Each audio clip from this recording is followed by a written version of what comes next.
This session is really talking about the standards that we have. You've heard a lot about standards. It was used dozens of times just in the opening session already. How many of you actually attended the Standards Committee meeting yesterday? Okay, so that's good. So, you hear standards all the time now, on television, in newspapers, conferences. Just, what does it mean? What are standards? There's all kinds of them out there. Anybody want to volunteer what you think standards does for your company? Do you see any? Well, it gives us direction on how we should go things, prepare things, guidelines. Very good. Keeps us from having to develop one-on-one standards with all of our trading partners. Excellent. That's the key. For us anyways. For the electrical industry standards body, that is the goal. To save trouble, multiple versions of things, making it easier to do business. Standards Committee was created a very long time ago, and those of you that were in the session yesterday heard some of us have been doing this for over 15 years. And we're still in it. We're still doing it. So that's a good thing. It has a need out there. The committee originally evolved under NEMA. It was their e-com division, and it started out as manufacturers building standards for doing EDI, and it evolved beyond that to data standards. When the distributors started getting involved and said, "Yeah, great, we can get information faster now than we used to, but all we're getting now is garbage faster than we used to." So we needed data standards. So we really hadn't focused on it. There, like I said, and I showed you the last slide, there's all kinds of standards out there. NEMA is a standards body for electrical products to make sure they're safe, that they're all done in a consistent way, and meet the government and health requirements. But for data standards, you don't really see a pain point until you start making corrections and error changes. And even then, some companies are so used to doing that, they don't realize what it's costing them in manpower and time and loss of business because the data is not aligned and not standardized. So back in 2001, when IDEA was when NEMA moved the Standards Committee under IDEA because we were jointly owned by manufacturers and distributors, it just made sense to keep the same group together and continue on the good work that we have been doing. And, there it is. The intent is to facilitate the exchange of standardized data through e-commerce standards, via e-commerce standards. That was the purpose of the committee. It's still the purpose of the committee today. We have, currently, I have 90 plus people representing over 35 companies participate in the standards efforts. Not everyone is consistent, but they all have involvement. They all have opportunities to voice their needs and their concerns.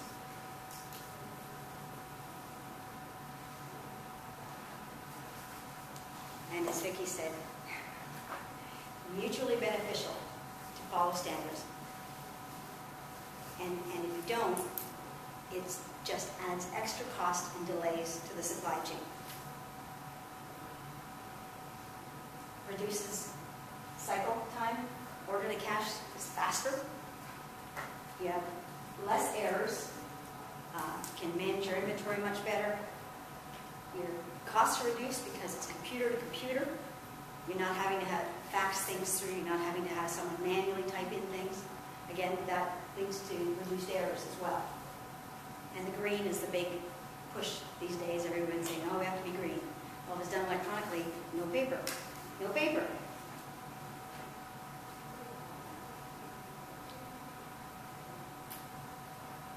The most obvious things, hands off.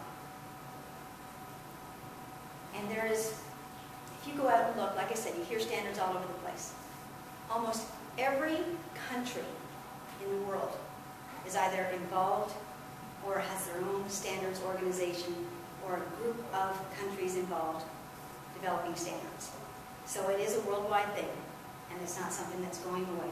It's something that's growing, improving, and improving the benefits for business everywhere. It doesn't matter what line you're in, whether it's electrical or even food, drug. You hear all about drugs, the requirements and standards for drug and health safety. Those are big time. Now, the Standards Committee, like I said, we have, on average, our face-to-face meetings. Yesterday was a little unusual. We had probably about 60 people, but that's because it's a session in conjunction with eBiz. But we get about 40 people at any given time for our meetings, which is a really good mix. We have manufacturers, distributors, and solution providers.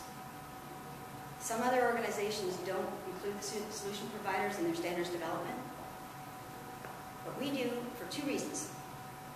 One, they have the technology. They know the programs that they've sold to their customers to utilize.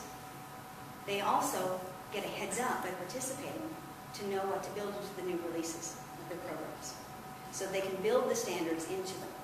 Like you in SPSC, when we mandated them, there was a lot of software providers out there that couldn't handle it.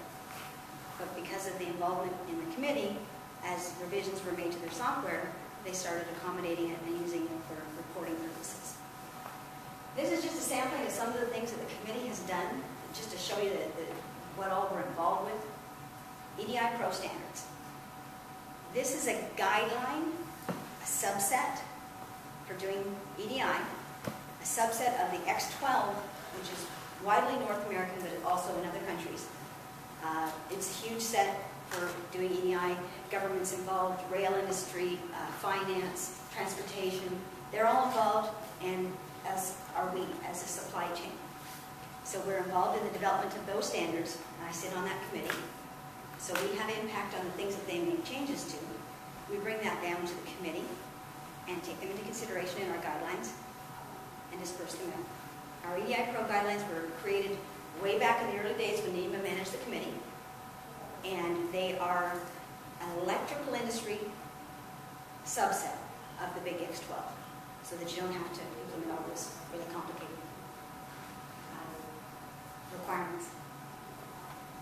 We also develop white papers and best practices, things that recommend to the industry, like this one, how to build description properly. One of the complaints we hear constantly from distributors, manufacturers' descriptions suck, to be blunt. They're terrible. They know what they are, and unless you've been in this industry for a very long time, anybody new coming in wouldn't know. Some of these things are like coded. The lighting industry, I think, is probably the worst one, because they're just letters and numbers, and that's not a very good description unless you actually know what's the new ones with the fluorescents that are coming in, T12 or T8s or something like that. Yeah, and it's like, that's what some have as a description, which is not enough to be human readable. So we develop best practices and guidelines on how to properly write a description, how to properly develop a catalog number so that it doesn't have characters in it that's going to bomb out a translation software or an ERP system that can't handle it. Some of the software programs that the industry has, because we are an old industry, we've been around a long time, a lot of companies have developed their own, and they've modified and changed and not necessarily kept up to the speed of the technology, so they still have some legacy issues that they have to deal with. And that's usually where characters, the special, like the ampersand signs and quotation marks and things, couldn't actually cause major problems in the systems. This was one of the white papers that the Standards Committee developed a couple of years ago. We have EDI. Again, we have, we're getting garbage data in and out faster, but when it comes to emergency orders, a lot of companies batch their orders going out at night because they were spending big bucks on vans and hadn't gone to IDX. They wouldn't have that issue if they had it, but they batch their EDI at night, so orders are delayed through a 12-hour process. So anybody needed something, I need it on that guy's doorstep by tomorrow. It has to be there, and it's got to be in this kind of package. So instead of putting it through EDI, they risk the error of human entry, and fax an order in, take someone's time up in customer service, and call the order in, when EDI is actually designed to handle emergency orders. So we very clearly outlined in this white paper how to use this ordinary purchase order for an emergency purpose, how to identify clearly that it has to have special requirements and it has to go out. What was happening was those that were using EDI were not necessarily doing it the way they should do it. So manufacturers were getting purchase orders that actually caused more trouble because they were putting the wrong codes in, they were texting in handwritten descriptions or hand-typed descriptions in fields that they should not have been doing, and expecting someone to go in and look at it. You can't do that when it's from computer to computer. So this guideline helped improve EDI purchase orders to be more efficient. Of course, the main base of IDW is the PDD, Product Data Descriptor. Yeah, don't say it often enough so I'm going to remember what it stands for. But that document, the IDW, was built by the committee, the standards committee, when it was under NEMA, way back in the early days. And it's a template for all the fields describing exactly how to put the data into IDW. What the characters need to, the spacing, the format, the rules around it. This document is the Bible. We also have a flat file version, which is a condensed. Not enough people look at this document. They go to the condensed one and think that they're limited to a certain number of fields in IDW. So if any of you have not seen the PDD document, I suggest you check our portal or check with me later and I will send it to you so you can see it. But it's really got a lot of information. And of course, the attribute schema. We keep hearing about attributes. This, again, was developed by IDEA. This is that's the flat file format for the schema to get it in. Again, it was created, IDEA contracted to have it developed. The standards committee reviewed it and approved it, and it's now released for the industry to use when loading attributes and extracting attributes from the IDW. The schema, the reason that we developed that was because there was manufacturers that were being asked for attributes by the distributors and they didn't know what to give. We have tons of information in our system. Do they really want all that information? We have distributors going, just give me what you got. I want it all. But they didn't really know what all is. So when we developed the schema, its intent is to give the manufacturers a guideline on what to provide, and it gives the distributors an expectation for what they can get from manufacturers across like products. So cable tie manufacturers, they're going to identify a certain set of attributes with their own values, but the same set of attributes, whether it's Thomas & Betts, Panduit, Ideal Industries. So at least it gives you an expectation. Yes? What is it? What do you mean by their own values? We don't, at this point in time, the schema doesn't say you're only allowed to put 120 volt, 240 volt. Those are the standards. Tomorrow, there may be another one that comes out there. They may be a European company that has a different, whatever, I can't remember what it is in Europe, but it's different, 60 or something like that. So we allow the manufacturers to put the value that they've been communicating to their members, their customers, in the old ways, paper or spreadsheet or whatever.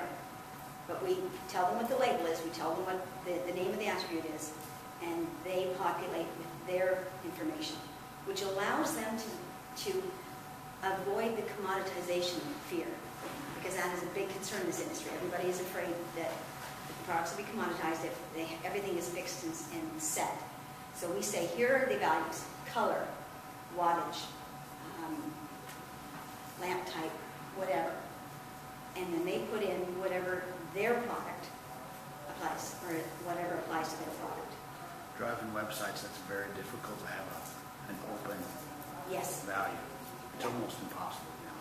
we have the attribute label, the value, and a unit of measure. One of the things that we struggled with as a committee, and Tom can attest this, we spent a lot of time trying to determine, do we allow them to stay together because bolts tend to have the V with them, or do we separate them out? Some distributors wanted it one way, some distributors wanted it the other way. Some manufacturers had it one way, some the other. So our final consensus as an industry group was we're going to have it split out, because you can always put it back together in your business system if you need it. It's not so easy to separate it out once it's already there. So again, we try and have some parameters around it. Things like one of the difficult ones to nail down would be color. ISO has a standard for color. How to identify black, red, blue, whatever. How do you deal with things like labels that come in black and silver, or silver and black? So again, it's very hard to lock that down. When we built the schema, we decided, let's just take one step at a time and see what kind of data we get first, and then we'll determine where the bugs are and where we actually have to crack down. We may not have to crack down on everything. There may be some that are just willy-nilly all over the place. Those are the ones we'll have to do something with. So it's a multi-step process, but we're getting there. And again, we based it on the UNSPSC standard, United Nations Products and Services Code. That's the lowest level for our attribute schema, the categorization level for the products. So not only do we develop standards in this committee, we support and promote existing global standards. So in that sense, we're a little different than some of these other standards bodies that will only go with one set and they're stuck to it. We recognize that there are other organizations out there that may have more expertise than us, and they've done a great job. We'll support it and go with it.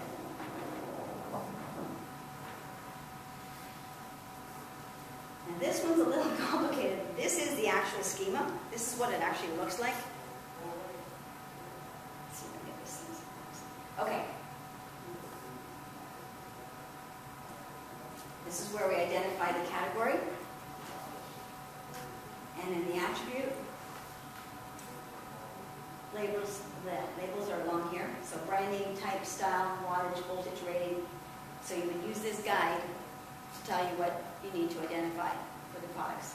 We also give you the ability to sort it alphabetically. So someone that's saying, okay, your department, you handle all the fluorescent fixtures.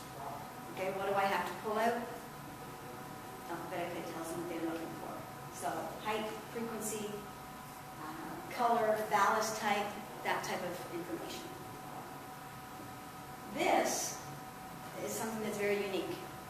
We've created an attribute or an abbreviations table for every attribute in the schema. Unique. In fact, when this came out the first time, and Sal's not here, the contractor market went nuts.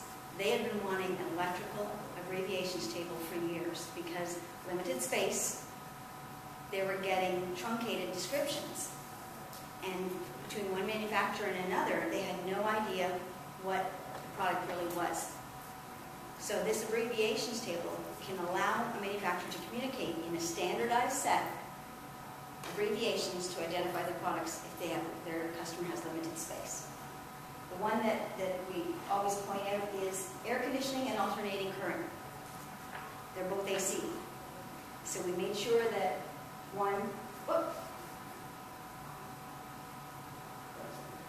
air conditioning is now A/C, and alternating current is AC. So again, there should be no confusion as long as this is followed. And we separated this out so that if anyone just wanted to use it for whatever purpose, it's there and available for everyone to use. And we use that all the time. Like our marketing people, they lose their list, they come and see me, and what am I supposed to put again? And I figure that out. It's excellent. It is amazing because it's very confusing. Yeah.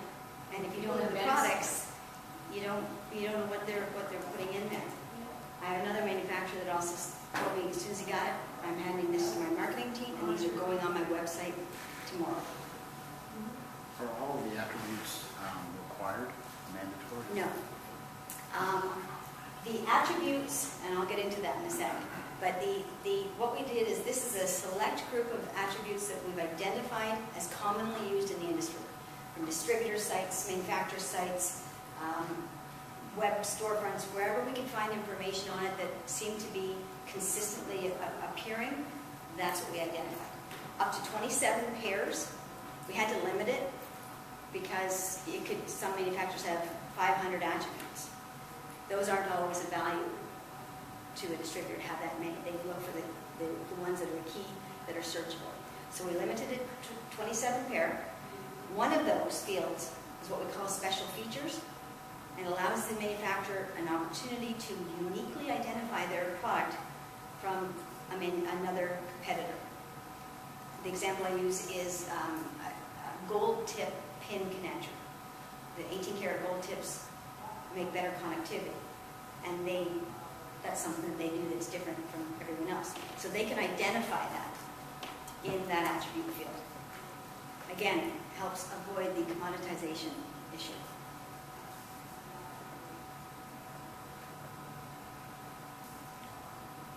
There was a question about the hierarchy and structure of UNSPSC and the difference between taxonomy. So, bottom line is, as long as you get down to the bottom product, how you get down there, whether it's through UNSPSC, through your own hierarchy, as long as you're down to the actual, what the product is, like an electrical receptacle or a 2-gang receptacle box, the attributes can then flow out from that point. Because we had some distributors saying, well, my structure's not that way. Other manufacturers saying, I have a different one. As long as the product, you get down to what the product is, then you can clearly identify it across manufacturers. And attributes are not just used for online catalogs. I've got a problem with this slide. They also provide information for warehousing, shipping and receiving, and the descriptions. This information can come out on a pick ticket, and if you've got somebody new in the warehouse that doesn't know the products or doesn't know what the part numbers are, the attributes will help them identify it more clearly. So it does speed up that process. As well as invoicing. Anyone ever trying to match up an invoice with the purchase order and descriptions don't match? That's a nightmare. I used to have to do that. And if the part number is different slightly than from what you have in your system, again, bad data, garbage data, then it just makes it even a longer process to go through. So the Standards Committee develops standards, and that's just a few of them. We have, what did I say yesterday, 30 or 40 documents and standards that we've developed. But the standards we have are built by the industry for the industry. The one thing that we do not do is focus on any one company's proprietary needs. If it's not going to be a benefit for the industry as a whole or the majority of the industry, we don't go down that way. Everything we develop is intended to help the industry as a whole. Oh, I love this one. I had to throw this. Anybody read any of the Dilbert comics? When this one came out, the entire office went nuts. I could not live it down. It was, because sometimes that's what it feels like. When we can't come to consensus on something like these image storage that we were dealing with yesterday, you just have to go with the flow sometimes.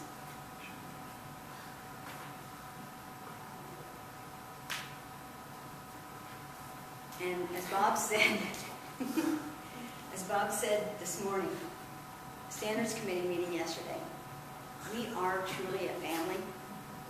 We work hard on these standards because sometimes it's really brain-numbing information, but when you get right down to it, and you go out in the evening and you have a group dinner, and a glass or two of wine, and you start talking about your kids, and the new house you're looking at, and trouble with the dog peeing on the carpet. You just become bonded with these people.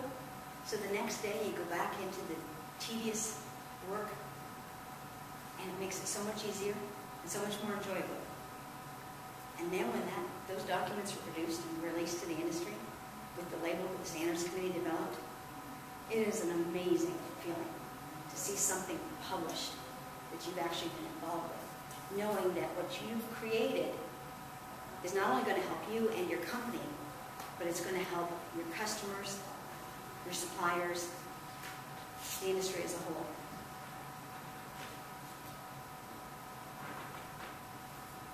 So anyone, and right now I've only got, I think, 3 people in the room that are on the committee. So if there's anyone interested in getting involved, our website has a breakdown of what we do, our purpose of existence, the things we work on, the best practices. You can also go out to the portal with your login and pull down any of these documents. Most of the documents available, the standards documents that we've created, are available publicly. There are ones that, does it say there? No. There are ones that when you go to it, it's not a link, but it'll say subscription required or something required, which means that you must be an IDW customer in order to access it. So the schema, for example, that is for sole use with the IDW. So in order to get access to it, you need to be an IDW customer. But in generality, all the EDIPro documents, all the best practice documents, everything we've got out there are open for everyone to see and use. And that's what I'm going to show you. We've got a lot. As well, the structure of the committee. The ISC is an advisory level body. We look at what the industry needs are. Oh yeah, I forgot about the camera. Yeah, maybe it was intentional. I'm not good at the camera. We're an advisory level body. So if anyone sees anything that's out there or hears something new on the news or whatever, think, you know what, really we should be looking at this. This is something that our industry should get involved in. XML was nothing. That was a crazy one. That was about 5 or 6 years ago. Everybody's, oh, get rid of EDI, we've got to do XML. Until they started looking at the size of the transactions and what it was going to mean to their business systems. And EDI didn't go away. XML is just one more thing out there that's being used today. So the input comes to the committee, to the advisory level. We look at it, we assess it, we discuss it. Yeah, okay, it's something that we need. You know, everybody around the room is like, yeah, I had a problem with this. It's a real pain point, and they tackle it. They want it tackled. We say, okay, yep, it's good. We issue it to one of the 3 subcommittees that we have. We have a B2B communication committee, and they are responsible for anything, any way to communicate the data. So EDI, XML, flat files. We have a data content and quality committee, which is the group that actually is responsible for the PDD, the fields in the IDW, managing them, maintaining them, writing white papers about how to use those fields. And we have the Product Information Subcommittee, the PI. They're the group for identifying products. So barcodes, UNSPSCs, attributes, any way to identify. So those 3 working groups, they're a roll up your sleeves, get in, discuss, figure out what the issues are, develop the guidelines, develop the standards, submit them to the higher level body, and each company, now we may have multiple people on the committee from a specific company, but only one vote per company. They vote on the documents, and then they're released to the industry. We don't limit participation. The more people involved, the better. IT people, marketing people, sales people. All of these standards are going to impact every one of those departments, regardless. They may just not realize it until it gets down to their path. One of the things we struggle with the attribute scheme is a lot of people kept thinking, you know what, it's data. I don't care about it. I don't worry about it. they don't realize that this data is going to help them sell the product easier. It's going to identify the product. It's going to go into their online catalogs so that the customers can search on it and find it and increase the sales because it's there. So once we started talking to the marketing folks and the sales folks, they're like, wow, I didn't realize that this is what this does. So now we have people that actually send 2, 3, 4 people from different departments, so that they all have a different impact. They all have a different viewpoint. They all bring their insights, their needs to the industry, their expertise, because that's what the committee is made up of, electrical industry expertise. And that's how we're able to develop all these standards so successfully.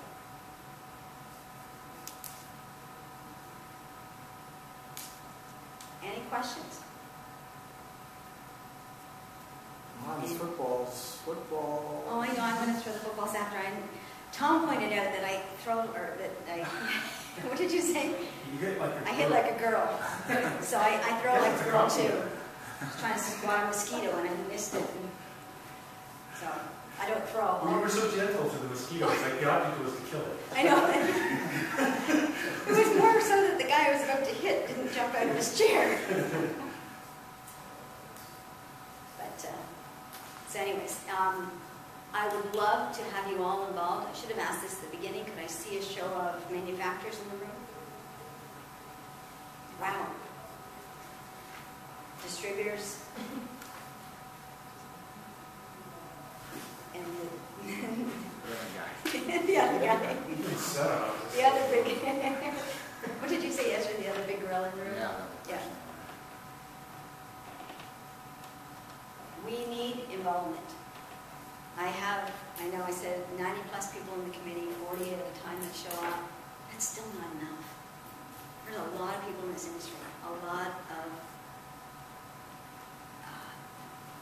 companies that don't even realize that their competitors are setting the standards for their business. And as I said on Monday, you can't complain about the standards that someone or a trading partner is pushing on you if you don't get involved in the development of it. And as Bob says in the session earlier, standards give you a baseline to work with.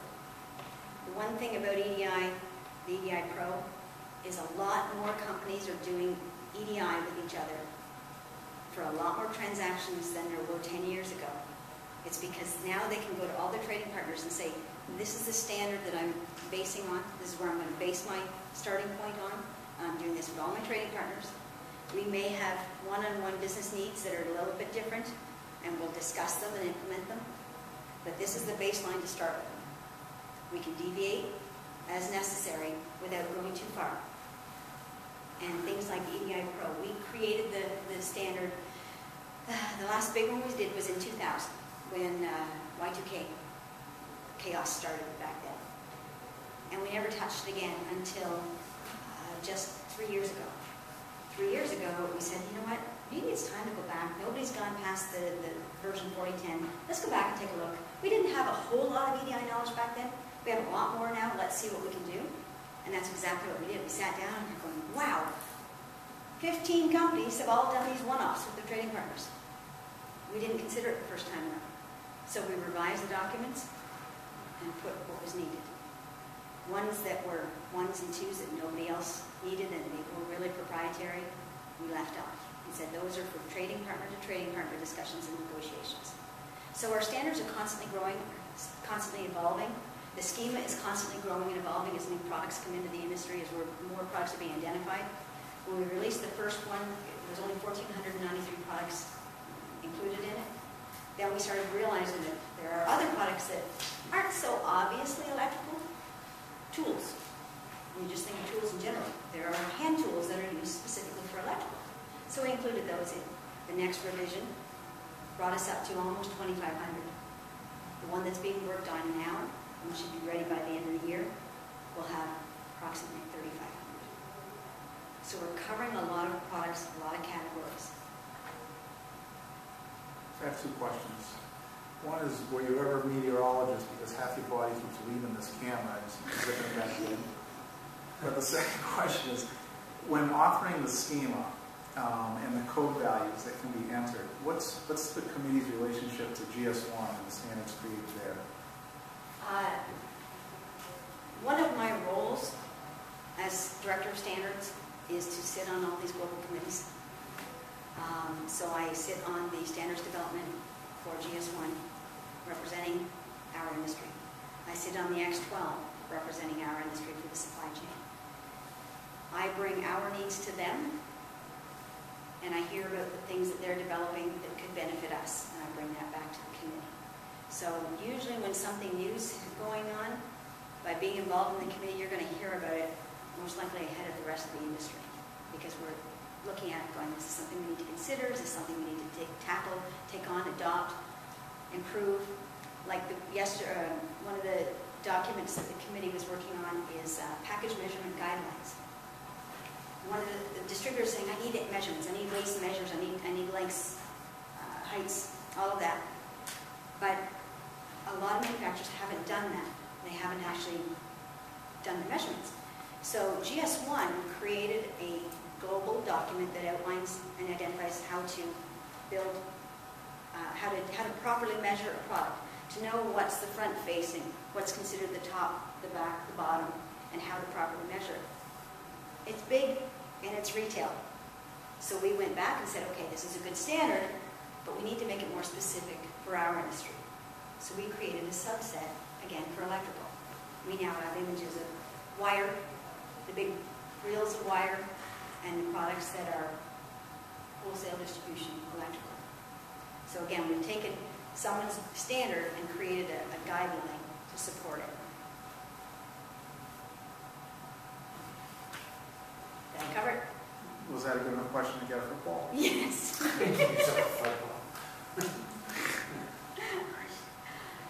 So, any questions? Anyone interested in participating in the Standards Committee? I would love to have you. I have a question about that actually. This is my first conference, and I'm getting involved in our EDI, and I'd be interested in the Standards Committee, but I'm really a novice and just learning a lot. Is it still okay to participate? Absolutely, because we do serve two purposes. We bring industry experts together, and we also educate. So we help people learn things that they may not have known. So when you first get involved in Phil Barrios, who was the chair, the outgoing chair, he's a marketing guy. They sent him. He's like, I don't even know how to spell EDI. But he can read through a document now. And he couldn't when he started. So you learn as you go. And like I said, we're a big family. The nicest thing that when I first started getting involved with EDI and standards and IDEA, I used to work for a very large manufacturer. And I was just like you, got into EDI, knew a little bit about it, but I didn't really know much about the standards.